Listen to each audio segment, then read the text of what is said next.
శివరాత్రి సందర్భంగా కోటిపల్లి ద్రాక్షారామ క్షేత్రాలకు భక్తులు పోటెత్తారు.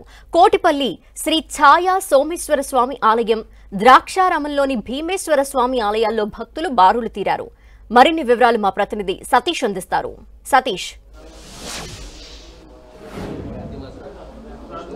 ధనలక్ష్మి, మహాశివరాత్రి పర్వదినాన్ని పురస్కరించుకుని రాష్ట్ర వ్యాప్తంగా శివాలయాలన్నీ కూడా శివనామస్మరణతో మారుమవుతున్నాయి.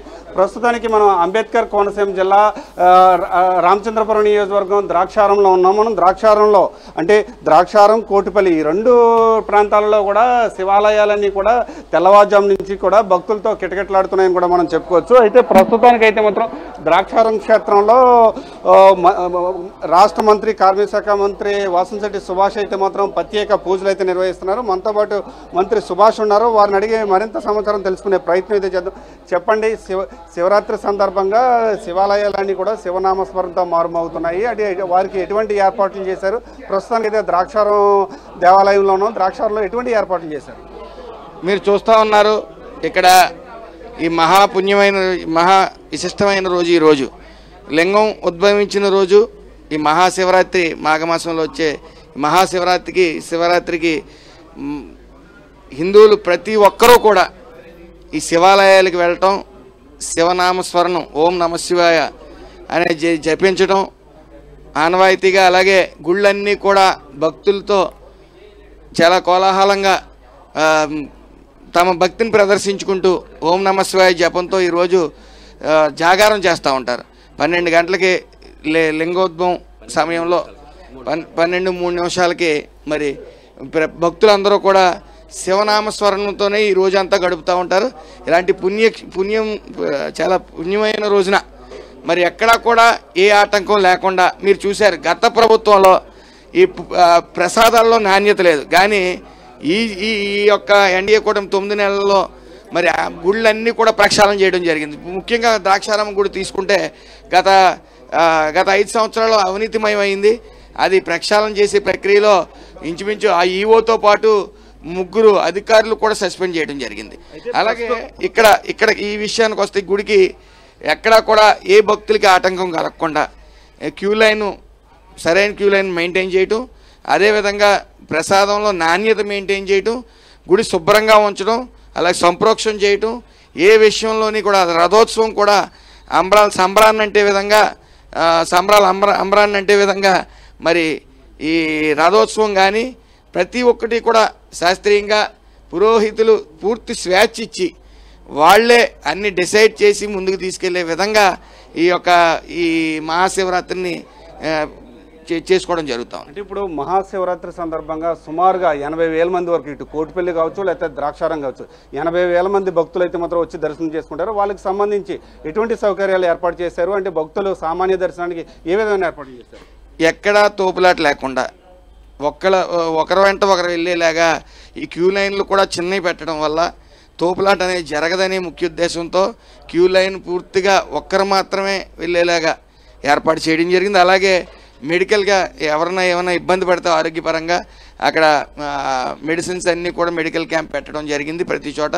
అలాగే వాటర్ సప్లై కానీ ప్రసాదం కానీ ఎక్కడికక్కడ ఒక్క కౌంటర్ కాకుండా తొక్కిసలాట జరుగుతుందనే ముఖ్య ఉద్దేశంతో 7-8 చోట్ల ఈ ప్రసాదం కౌంటర్లు కూడా ఓపెన్ చేయటం, అలాగే వాలంటీర్స్ కూడా భారీ స్థాయిలో కేవలం సేవ చేసుకుందామనే తత్వంతో చాలామంది మహిళలు, సుమారు 100 మంది దాటి మహిళలు అందరూ కూడా వచ్చి తమ సర్వీస్ అందజేయడం కూడా జరుగుతూ ఉంది.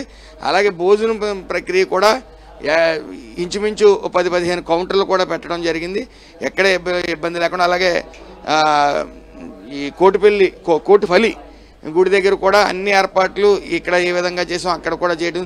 అలాగే పోలీసు వారు ముఖ్యంగా ఎక్కడ పడితే అక్కడ సుమారు 100 మంది పోలీసు ఇక్కడ ప్రతి నిమిషం ఏర్పాట్లలో ఉన్నారు. ఏ తొక్కిసలాట జరగకుండా మరి అన్ని ఏర్పాట్లోని తమ ఏర్పాట్లలో ఉన్నారు. అంతా సవ్యంగా అందరూ హ్యాపీగా శివుణ్ణి దర్శించుకునే విధంగా ఏర్పాట్లు చేయడం జరిగింది. అయితే ధనలక్ష్మి, ప్రస్తుతానికి అయితే మాత్రం అంటే ఇక్కడికి వచ్చే భక్తులందరికీ కూడా ఎటువంటి ఇబ్బంది లేకుండా శివ దర్శనం చేసుకునేందుకు అన్ని ఏర్పాట్లు చేశామని చెప్పి కార్మిక శాఖ మంత్రి చెప్తున్నారు. అయితే మహాశివరాత్రి అసలు విశిష్టత ఏంటి? మహాశివరాత్రి రోజు భక్తులు ఏ విధంగా దర్శనం చేసుకోవాలనే విషయం అర్చకులను అడిగి తెలుసుకుందాం. చెప్పండి, ఏ విధంగా చేసుకోవాలి? శ్రీగురుభ్యో నమః. హరి ఓం. ఓం జ్ఞానానందమయం దేవం నిర్మలస్ఫటికాకృతం ఆధారశక్తిమయం దేవం హయగ్రే ఉపాస్మహే దేవదేవ మహాదేవ నీలగ్రీవ సదాశివ భావనాతీత భూతేశ భీమనాథ నమోస్తుతే.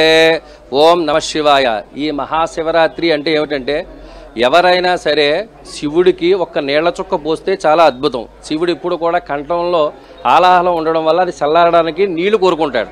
ఈ విష్ణుమూర్తి అలంకార ప్రియుడు. అందుకని ఇక్కడ మహాశివరాత్రి నాడు విషయం ఏమిట్రా అంటే, ఒక్క చెంబుడుతో బోలాశంకరుడికి నీళ్లు కానీ సమర్పించినట్లయితే సంవత్సరం అంతా మీరు ఎంతైతే అభిషేకాలు చేసిన ఫలితం వస్తుందో, ఈ మహాశివరాత్రి నాడు అర్ధరాత్రి వరకు ఉపవాసం ఉండి లింగోద్భవ కాలం 12 గంటల 3 నిమిషములకు ఈ లింగోద్భవ కాలంలో ఎవరైతే భక్తి శ్రద్ధలతో స్వామికి ఒక్క చెంబు నీళ్లు పోసి అభిషేకాలు చేస్తారో వాళ్ళకి సంవత్సరం అంతా పూర్ణ సుఖాన్ని ఇస్తాడని, కష్టాలు పోగొడతాడని, సుఖ సొంతలు ఉంటాయని చెప్పబడింది.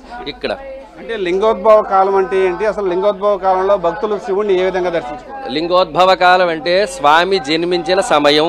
ఒక భక్తులకి అర్థం ఈ విషయంలో చెప్పాలంటే, శాస్త్ర పురాణాల్లో చాలా ఇతిహాసాలు ఉన్నాయి.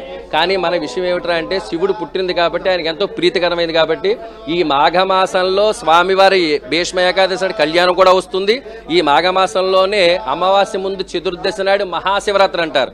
ఇది సంవత్సరానికి ఒకసారి వస్తుంది. ప్రతి నెల కూడా శివరాత్రి వస్తుంది, మహాశివరాత్రి. కానీ సంవత్సరానికి వచ్చేది మహాశివరాత్రి.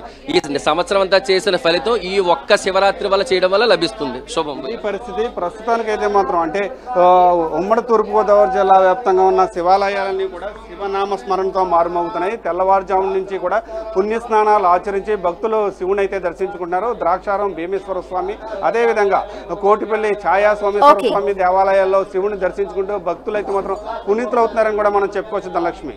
Thank you Satish.